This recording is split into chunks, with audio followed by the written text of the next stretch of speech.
Welcome back. In the previous lay practicals, we did this practice. We create the CAD model using Boxford CAD/CAM application in the absolute coordinate system as well as in the relative coordinate system. And then we created the codes, GNM codes using software. We also drafted it manually using programming sheet.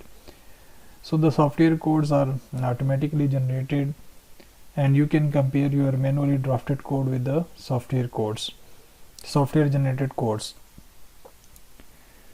Here we have also the option to write the GNM codes in the Boxford CAD/CAM software, and we can simulate the codes.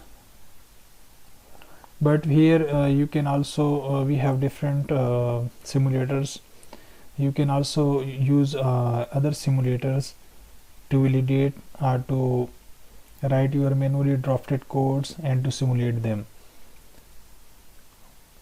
So this was the manually drafted sheet. If you remember, we did this practice in the previous lay practicals.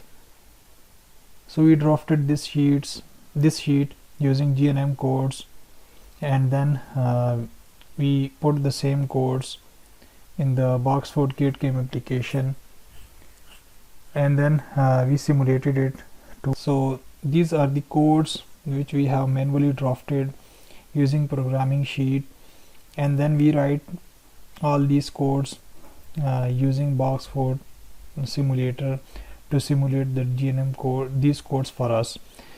And then we compare these codes with the software generated codes, and then we conclude our experiment that what was the differences. If you know, we discuss about the park location of the cutting tool, and we also discuss about the origin point. It may be different for the software, and in your case it may be different. The part location of the cutting tool may be different.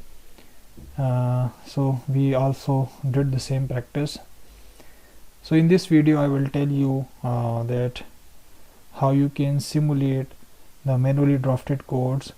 So here I have the simulator. So before discussing the simulator or simulating the manually drafted codes, I would like to discuss the tools which has been mounted on the turret of the Boxford CAD/CAM machine. So we have left hand cutting tool. When you click on this, you can see the simulation. Then we have right hand cutting tool, we have neutral tool, external threading tool. Here you can see the simulation. We have center drill, we have drilling tool or drill bit, we have boring tool to enlarge the existing diameter, we have internal threading tool for creating internal threads. Similarly, we have parting tool to make groove for washers or for the rubbers. Click on this file. In this example, you can see the manually drafted GNM codes, and you can simulate the codes. First is line number 2, which has been started from 20, and then it is been continuously moving towards 30, 40, 50, which means line instruction or an NC instruction number 3, 4, 5 and so on. We already did this discussion in the physical class and in the previous lecture. Okay, sometimes the language style may vary from machine to machine. Here the 10 increment is being used, while you can see the other program where increment of 1 has been used in the sequence number.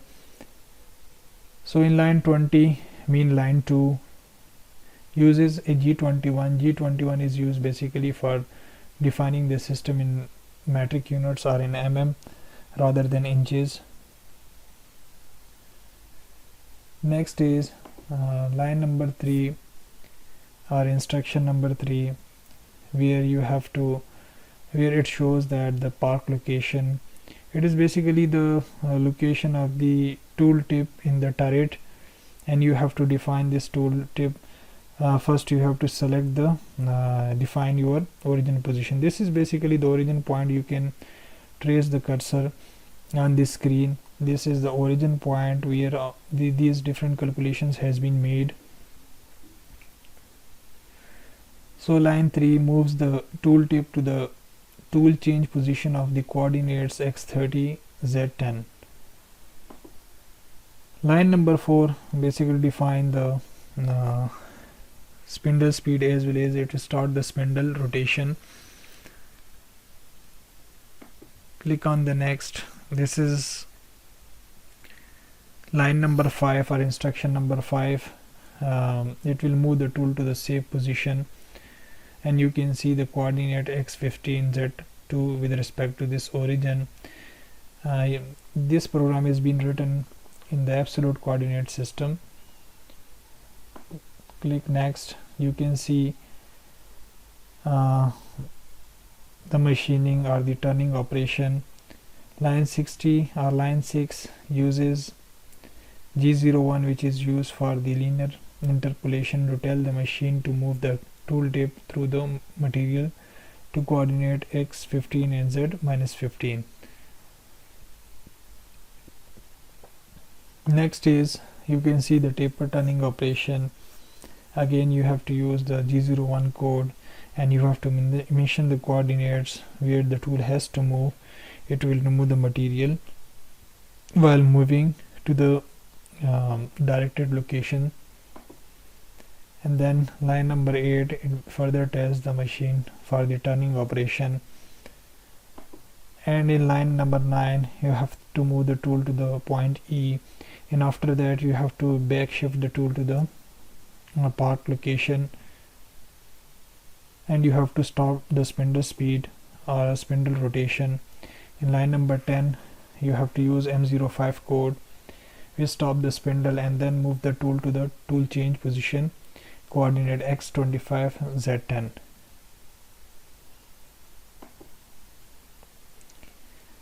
So after completion of the program, you have to stop the machine, or you can use the machine for the other part. So M30 code is being used, which shows that in the program and repeat the same program for the next part. So you can simulate the same codes or the same program using Boxford CAD/CAM simulator. You can use this simulator to simulate your codes,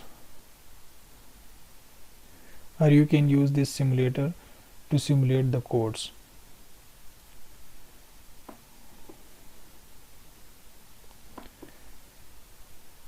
This file is related to tool offset. So fixed point, you can see here, this is the fixed point, and you click on the X offset. This is the X offset for the left hand cutting tool. This is Z offset for the left hand cutting tool. Similarly for the parting tool, X offset, Z offset, right hand cutting tool, we have X offset, and then we have Z offset. So this was the short video related to the different information of the cutting tool, as well as the simulation of the manually drafted GNM codes in the programming sheet. So I have already explained, I already discussed that you can simulate the codes using Boxford CAD/CAM simulator. Thank you. This was all about this video lecture.